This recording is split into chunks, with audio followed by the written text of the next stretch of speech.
Just clean the lens. Right. How's that? Oh, that's better. Right, welcome to the live. How you doing? I just thought I'd do a bit of an ad hoc one about the use of technology, because I use a lot of technology. I'm in the technology business. So I've got my computer here, obviously recording this live on my phone. A lot of technology, and I rely on it, you know, I use all sorts of tools, and it's great. You can get a lot done with technology. But I was having a chat with a friend of mine, Mahen, who's used to be my neighbour.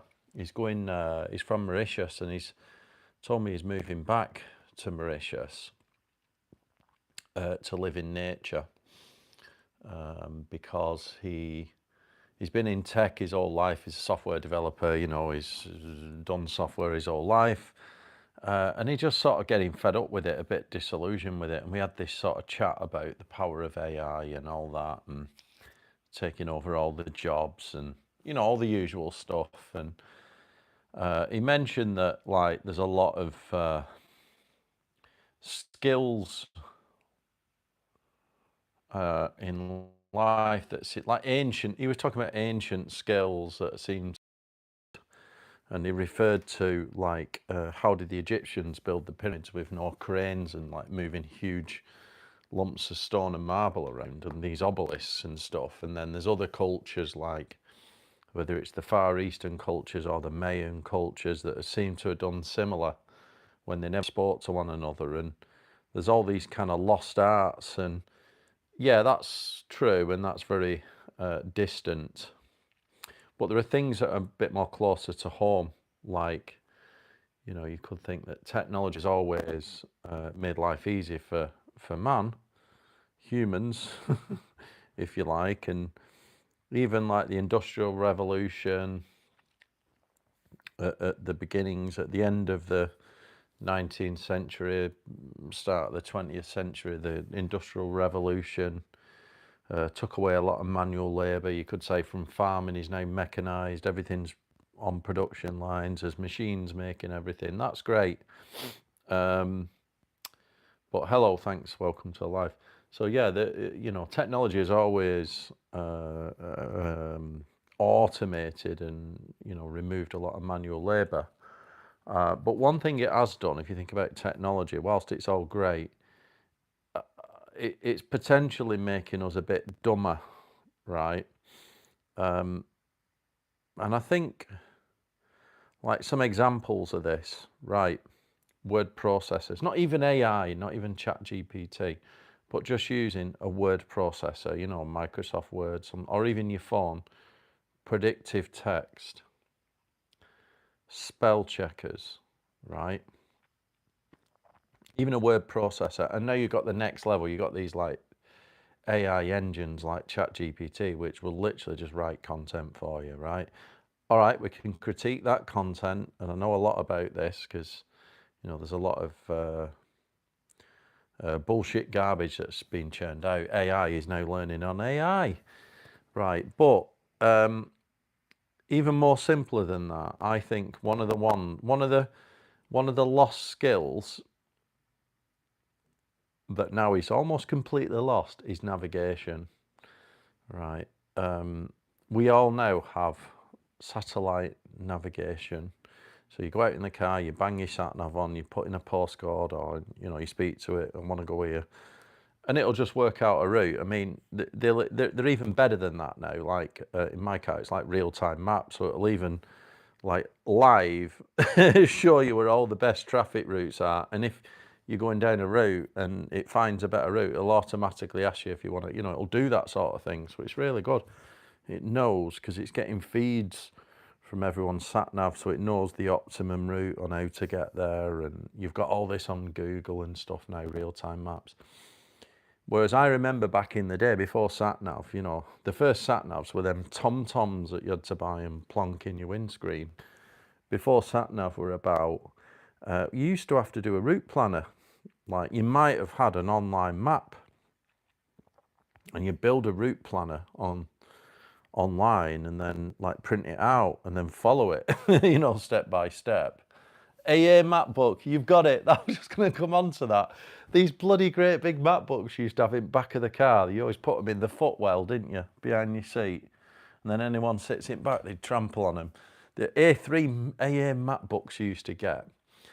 And you used to have to navigate these things, right? And it was crazy. And this is like looking at a route map on a road. And you'd have to work it out, you know, you'd have to kind of memorize it or have someone sat in the passenger seat saying we're going down the M5 and then we're going this way or whatever. I remember going to Cornwall with a bloody AI map book, getting to end at M5 and then shooting off along the, is it the A30 or whatever? And just having basic knowledge like that, it's completely gone, right? And I remember seeing a documentary about the Eskimos, right? The old guard, the you know, the old schoolers could navigate the ice. This is like fucking ice for like God knows how many, you know, like miles. They could navigate the ice, the old school, using the stars, you know, like, and I think obviously like back in the days of Christopher Columbus and all the rest of it, they were navigating using it. Is it, what do you call that device where it looked like a protractor vertically? And it would, you'd wind it up and it'd see where the stars are and tell you where, like, how far you were in north. And like I say, the Eskimos just did it with, you know, looking at the stars, and they could navigate where they were and then get back home. Completely lost art, right? So I thought one of the best ways to make sure you don't like dumb yourself down completely so that you're just completely reliant on your mobile phone is to stop using technology. So like, have you ever thought, like, I know it's mad, but have you ever thought about leaving the house without switching on and going in the car without using your sat nav and say get into I mean, the benefit of the sat nav is if you're making a timely appointment and you've got real-time maps on your sat nav, it'll tell you where the traffic is, right? A lot of the times when I use my sat nav, I know exactly where to go. Like, I've got clients down in North London. I know how to drive there. I just know the roads. But sometimes I need it to tell me where the traffic's bad because it'll show up in red if it's bad. But what about just going out without using the maps at all, right? Can you do it? I'm very good, thank you. What about not using your phone to search for social media and using a book, you know, reading a book instead to entertain yourself? Or not using an app like an audio book app? This is why one of the things that I do is I've got a notebook here. I write everything down. Just had a meeting before, and I write everything down by hand. I love, even though I'm in software and technology, I love to write everything down by hand because I find that handwritten notes really sink in to the brain. So like when I do obviously my journal and my reading and everything in the morning, I sometimes spend quite a bit of time outside, sat outside, literally just coming up with business plans and ideas, just writing them down by hand rather than searching Google and using a word processor to come up with a business plan or whatever, or even asking ChatGPT. I'm trying to not spend that morning without technology. And I believe that doing manual things like manually writing in journals, manually writing notes and plans, manually reading books helps you to stay smart. I don't know. It's open for debate. Like, I remember seeing a few years ago about Elon Musk with his Neuralink. You know, he mentioned that. Oh, my phone's here. It's recording. I've got another one here somewhere. Where's that other phone? Yeah. So he mentioned that, like, this thing, the mobile phone, the amount of technology in it is insane. And we're already, it's almost like an extension of our brain. We use it for everything, don't we? How to shop, how to find any information, getting answers. I've got ChatGPT built into my phone and a few AI apps, Canva and all these things. You know, you can just create anything really quick, even this YouTube, to communicate. So it's fantastic. And he talks about the idea of embedding a chip into our heads, so it'd be like connected to the phone. And I guess this is like, what's the role of AI and automation? Well, maybe 100 years ago, before computers, it was most professionals.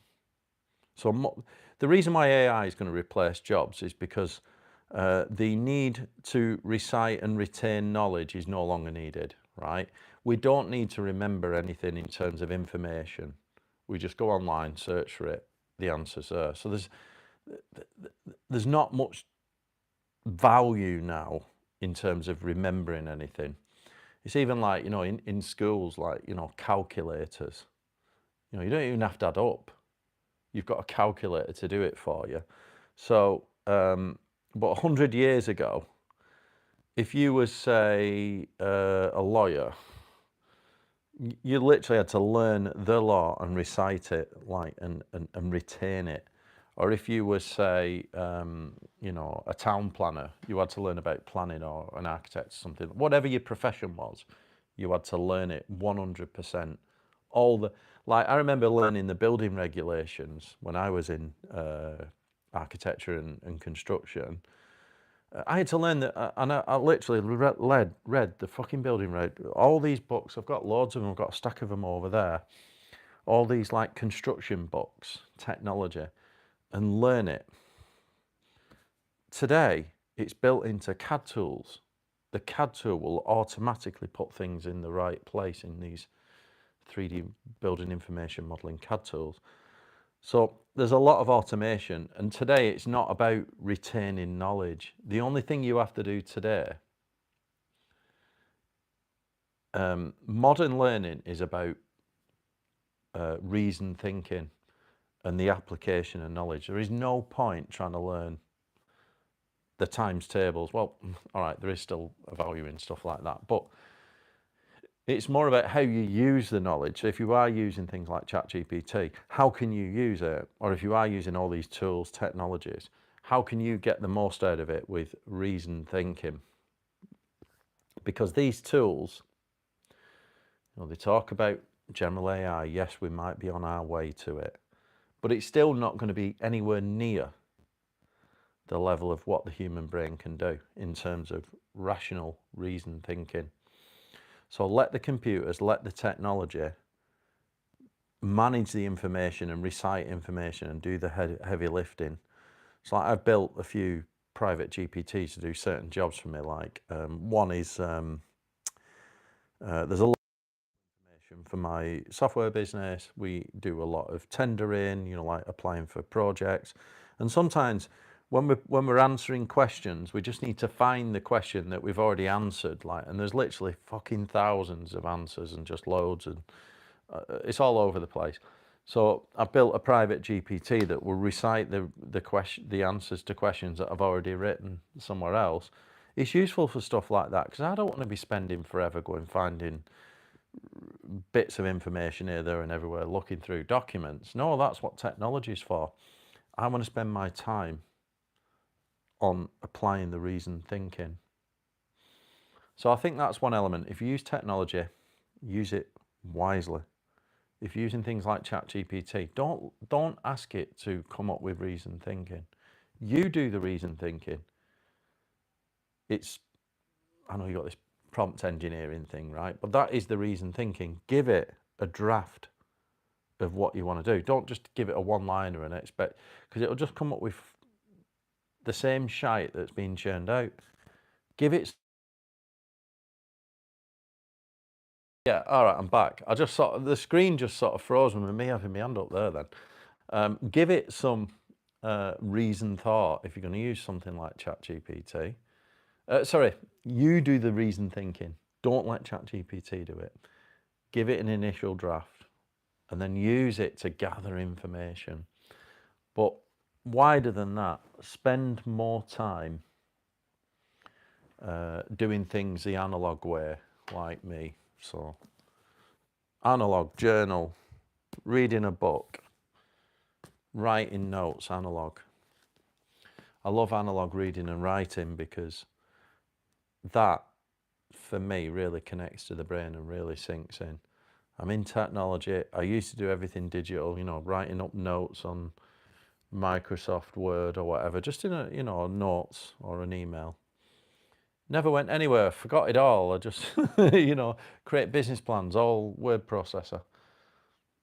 Retain nothing. Every time I do something in here, the journal, set a goal for the day. Not only do I set it, but I tick it off. So I've just done that one, and I'll tick it off. And it's like tactile, it feels great, you know. And since I've been working analog, you might not see it, my results have gone through the floor. So I'm thinking, how can we become smarter? Always read actual books rather than watch TV or stuff like that, or scrolling social media. Read and write naturally. Yeah, you can use word processor. Just make sure it's your writing. And then another thing is like basic skills around the house, you know. Can you change a tyre? Do you know how to maintain a car, put engine oil in, all these things? I mean, cars now have become full of technology. It's kind of hard, but basic maintenance like fixing a plug socket or, you know, I don't know how far you're going to go with it, plumbing and things like this. Of course, you know, good skills. I had to fix one of the cisterns on the toilet started leaking. It took me like 10 minutes. Just need to know what to do, buy the right parts, swap it, done. A lot of people today are useless.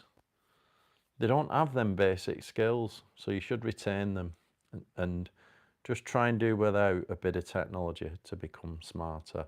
Right, I'm going to shoot because I've got to go out. I've got to go to an event tonight, like a business event. So I am going to shoot. All right, hope you like that one. Don't forget to like the video, subscribe. Read, write, converse, learn. Yeah, new things and new skills from the others. Approach life with an open mind. Thank you very much. That's a great comment. I think I agree with that 100%. Approach life with an open mind. Yeah, read and write is great. I love it. All right. Yeah, I've got to go, so I've got to get there by 5. Right. Thank you, everyone. See you all next time. Don't forget, like the video. All right. Bye-bye.